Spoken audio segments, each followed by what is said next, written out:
Yaylovdagi tashlandiq hujrada uni arvohlar kutib oldi. Shotlandiyadagi yaylovlardan birida 19-asrda bir cho'pon tomonidan qurilgan, hozirda turistlar orasida juda ham mashhur bo'lgan hujra joylashgan. Uning mashhurligiga sabab mahalliy aholining aytishiga ko'ra, u yerda arvohlar izg'ib yurib, hujrada tunab qolgan odamlarga uyqu bermas ekan. Misol uchun mana bu YouTube'da o'zini sayohatlarini bo'lishib boruvchi bloger ham o'sha hujrada kutilmagan holatga duch kelibdi. Voqeani boshida hammasi odatdagidek boshlangan. Bu odam hujraga yetib kelgach, uni hamma joylarini o'rganib chiqib, ovqatlanib bo'lgach, uxlashga tayyorgarlik ko'radi va kunning so'ngida o'zini ko'rgan voqealarini kanaldagi kuzatuvchilar uchun aytib berayotganida eshik ochilganiga yoki taqillaganiga o'xshash ovozlarni eshita boshladi va buni u mehmonlar keldi deb o'yladi. Lekin ko'rib turganimizdek hech kim kirib kelmadi. Balki kimdir meni ustimdan kulayotgandir deb u o'zini tinchlantirib video olishni davom ettirdi. Lekin eng qizig'i bilasizlarmi nima?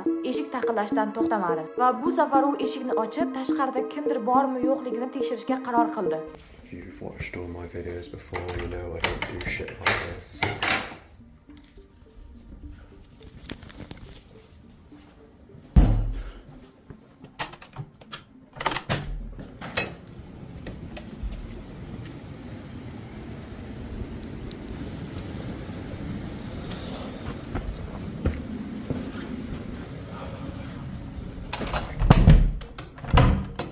Shunday qilib butun tun mana shunaqa ovozlar uydan eshitilib, bu odamni tuni bilan uxlatmabdi. Hattoki sezgan bo'lsangiz, u kecha tunda eshikni ochishga borayotganida ham eshik taqillayotgan edi. Bu videoni kommentariyasidagi odamlar esa mana shu joyga borganliklarini va u yerda xuddi mana shunaqa holatlar bo'lganligini aytib o'tishgan yoki o'zini sahifalariga o'sha joy haqida videolar joylashgan. Lekin undan ham qiziqrog'i, siz nima deb o'ylaysiz? Mana shu odamni o'rnida bo'lganingizda tuni bilan mana shu joyda uxlagan bo'larmidingiz? O'zingizning fikringizni kommentariyada yozib qoldiring. Agar bu odamning YouTube kanali qiziq bo'lsa, uni Telegram kanalimizga joyladik, bemalol o'tib ko'rishingiz mumkin va keyingi videolarimizda ko'rishguncha